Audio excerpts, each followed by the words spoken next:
नमस्कार मित्रों, राम राम। कैसे हैं आप सभी। इस वीडियो में हम जानेंगे शनि महाराज के पंचम भाव में फल की क्या गति होती है, अर्थात पंचम भाव में बैठकर शनि महाराज क्या आपको फल देंगे, कैसे परेशान करेंगे, कैसे अच्छा फल देंगे, ये सब जानेंगे हम बहुत सारे ग्रंथों और लाल किताब के अनुसार।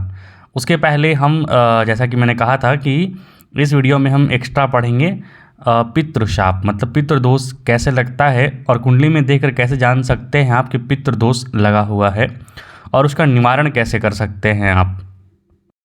उसके पहले एक और एडिशनल चीज़ जानिए कि आप जैसा कि जानते हैं कि 4 युग होता है, सतयुग, त्रेता युग, द्वापर युग और कलयुग। तो इसमें कैसे पुण्य की प्राप्ति होती है ये हम अभी संत महाराज से सुन रहे थे, कथा सुन रहे थे, उसमें उन्होंने बताया और उन्होंने बल्कि कोट किया है।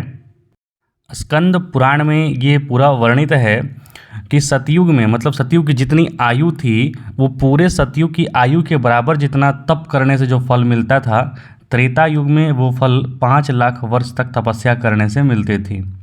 और उसी प्रकार द्वापर युग में आइएगा तो 1 लाख वर्ष तक तपस्या करने पर उतने फल की प्राप्ति होती थी।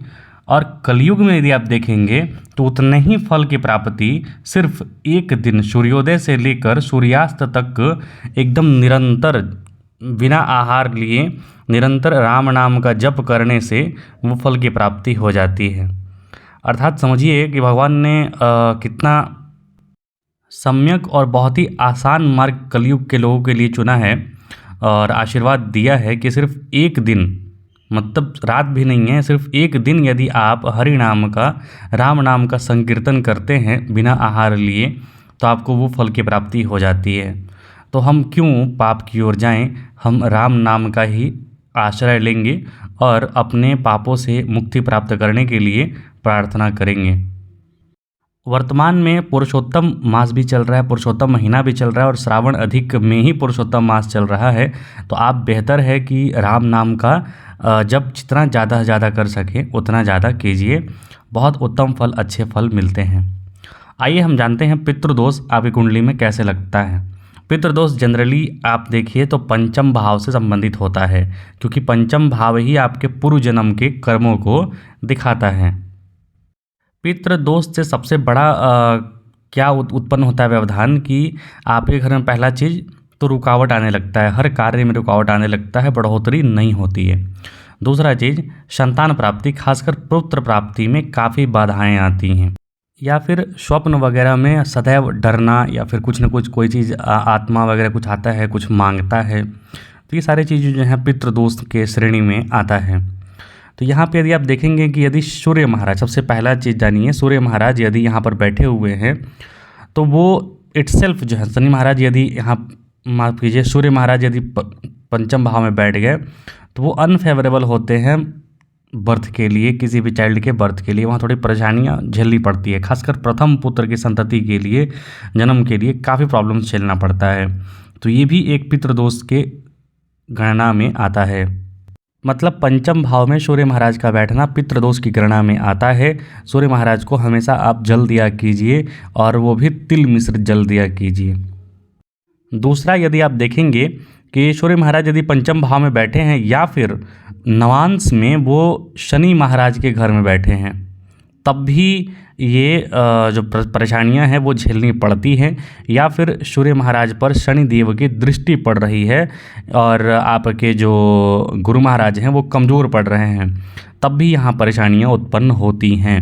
तो इसका सबसे अच्छा समाधान ये होता है कि पहला, आप जो अपने पितृ हैं या तो उनका तर्पण कीजिए अच्छे से, क्योंकि उनका तर्पण तो आपको किसी भी परिस्थिति में करना होगा। तर्पण करेंगे तभी उनको जाके शांति मिलेगी, आपका पीछा छोड़ेंगे और आपको आशीर्वाद देंगे। और दूसरा ये है कि सूर्य महाराज को हमेशा जल दिया कीजिए और वो भी तिल मिश्रित जल दिया कीजिए अर्घ्य रूप में। पितृ जो दोष है उसका दिखाता है एक और चीज़, एक और कॉम्बिनेशन। यदि शनि और राहु दोनों एक साथ आपके पंचम भाव को देख रहे हों, या फिर पंचमेश को देख रहे हों, या फिर गुरु महाराज को देख रहे हों, याद रखिए जरूरी नहीं है कि शनि और राहु एक साथ बैठे, कहीं से भी बैठकर अगर दोनों की दृष्टि पड़ रही है पंचम भाव पर या फिर पंचमेश पर या फिर गुरु महाराज पर, तो ये पितृशाप एक्टिवेट हो जाता है वहाँ पर, और बहुत सारी परेशानियाँ व्यवधान घर में उत्पन्न हो जाते हैं, रुकावटें आने लगती हैं, घर में क्रैक्स वगैरह भी आने लगते हैं, और पीपल का पेड़ भी घर में जमना मतलब कि बढ़ने लगता है, तो वो भी पितृ दोष के रूप में देखा जाता है। अब यदि अगला हम चर्चा करें तो यदि पाप कर्तरी योग है, मतलब पाप कर्तरी मतलब कि जैसे आप हैं खड़े और आपके अगल और बगल मतलब दाएं और बाएं दोनों साइड दुष्ट आदमी खड़े हो जाएं तो आप बड़ी परेशान फील करेंगे, तो ये पाप कर्तरी होता है। मान लीजिए गुरु महाराज बैठे हैं और गुरु महाराज के बगल में एक साइड शनि महाराज बैठे हैं, दूसरे साइड राहु बैठा हुआ है, तो ये पाप कर्तरी योग हो गया। तो यदि ये पाप कर्तरी योग है जो है वो पंचम भाव पर बने, यानी कि चौथे और छठे भाव में पापी ग्रह बैठे हों, या फिर गुरु महाराज जो हैं वो पाप कर्तरी योग में हो जाएं, तब भी पितृदोष बनता है। इसी प्रकार के अनेकों दोष बनते हैं, और खासकर यही समझिए गुरु महाराज और पंचम भाव का स्वामी, इससे संबंधित जो भी मैलिशियस यानी कि क्रूर ग्रह पापी ग्रह से योग बन रहा है तो पितृदोष का योग बनता है। संतान प्राप्ति में बाधाएं आती हैं, या फिर संतान प्राप्ति के बाद भी संतान जो है आपके पास टिकता नहीं है, इसकी समस्याएं आती हैं। तो पितृदोष का निवारण के लिए सर्वप्रथम तो अपने पितरों का तर्पण कीजिए, सबसे पहला चीज़, और दूसरा सूर्यदेव को हमेशा अर्घ्य दिया कीजिए, वो भी तिल मिश्रित।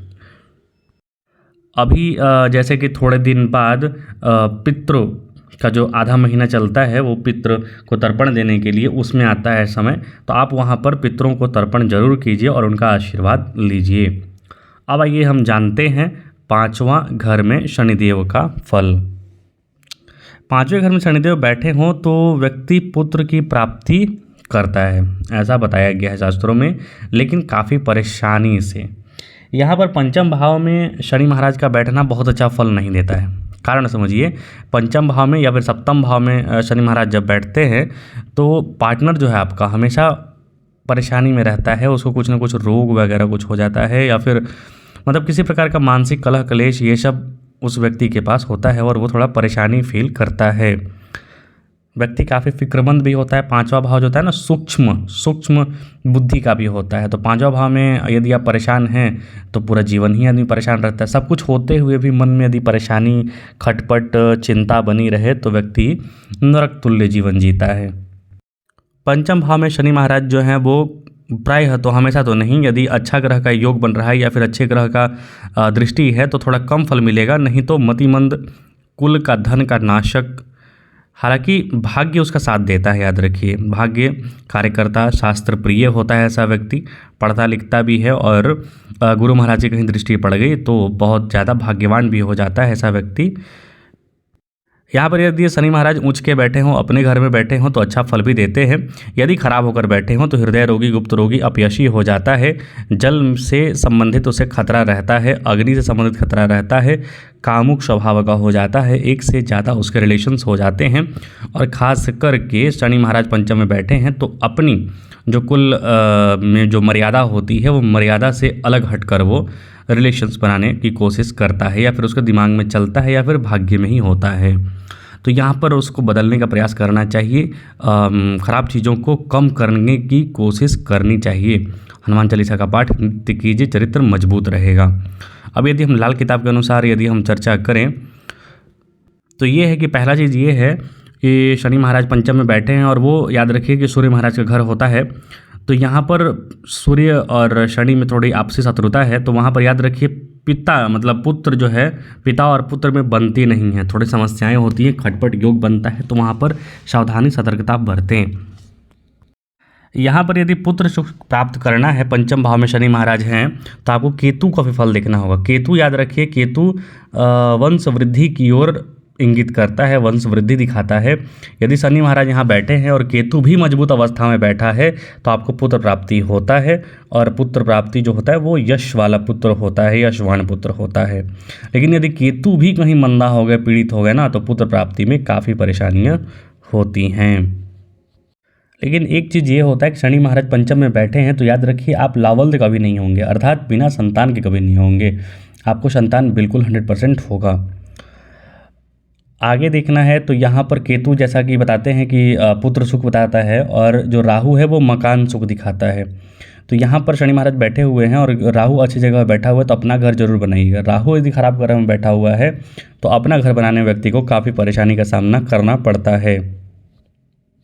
खासकर यहाँ पर ये देखा जाना चाहिए कि आप यदि अपने से घर बना रहे हैं, पंचम भाव में शनि महाराज बैठे हैं, तो अपने से घर बना रहे हैं या फिर अपने से मकान खरीद रहे हैं, तो वो आपके संतान के लिए बहुत अच्छा फल नहीं देगा, वो थोड़ा परेशानी भरा फल दे देता है। हालांकि यदि आपका संतान घर लेता है या फिर घर खरीदता है या फिर उसके नाम से आप घर खरीदते हैं, तो वहाँ पर ये परेशानियाँ कम हो जाती हैं। पंचम भाव में शनि महाराज बैठे हैं तो ऐसा व्यक्ति छानबीन अच्छा करता है, मतलब कि जहाँ कैसा भी सेक्टर हो, जैसे पुलिस वाला या फिर सीबीआई, ये सब, मतलब जहाँ भी छानबीन की गुंजाइश रहती है वैसे सेक्टर चुने व्यक्ति तो ज़्यादा सफल होता है और उसका ज़िंदगी उम्दा बीतता है। यहाँ मकान बनाने में सफलता मिलती है, लेकिन याद रखिए अपने नाम पर आप मकान बिल्कुल भी न बनाएं। यहाँ बताया जा रहा है कि यदि मंदी हालत है, संतान वगैरह परेशानी हो रही है, संतान से निभने में परेशानी हो रही है, तो अपने घर में कुत्ता ज़रूर पालें।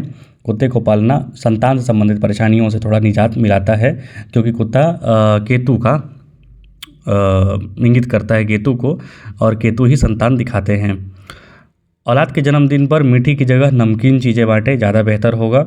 धर्म स्थान में बादाम चढ़ाकर आधे वापस लाकर घर में रख लें, शनि का अनिष्ट फल नहीं होगा। साथ ही साथ यहाँ पर आगे फल देखेंगे तो चतुर्थ भाव में जब शनि महाराज थे ना, तो शरीर पर, छाती पर, चेस्ट पर ज़्यादा बाल होने से व्यक्ति भाग्यवान था। लेकिन यहाँ पर जस्ट उल्टा है, पंचम भाव में। यदि पंचम भाव में शनि महाराज बैठे हैं और शरीर पर बहुत ज़्यादा बाल है तो थोड़ा परेशानी सूचक दिखाता है यहाँ पर, और भाग्य का साथ मिलने में परेशानियाँ होती हैं। तो शनि महाराज का कुल मिलाकर अगर देखेंगे तो पंचम भाव में सभी ग्रहों या फिर लाल किताब के अनुसार बहुत अच्छा फल नहीं होता है, थोड़ी परेशानी कारक ही होते हैं, और सभी चीज़ें बड़ी परेशानी के बाद ही प्राप्त होती हैं। विवाह में भी विलंबित कर देते हैं ये। तो आज हमने पितृदोष से संबंधित और शनि महाराज के पंचम भाव में फल संबंधित चीज़ों की चर्चा की। आपको कुछ त्रुटि लगे तो आप कमेंट बॉक्स में ज़रूर लिखें। कुछ और पूछना हो तो आप कमेंट बॉक्स में हमसे संपर्क कर सकते हैं या फिर व्हाट्सएप नंबर पर भी संपर्क कर सकते हैं। आपका देखने के लिए बहुत बहुत धन्यवाद। और लोगों को भी हमसे जोड़िए। बहुत बहुत धन्यवाद।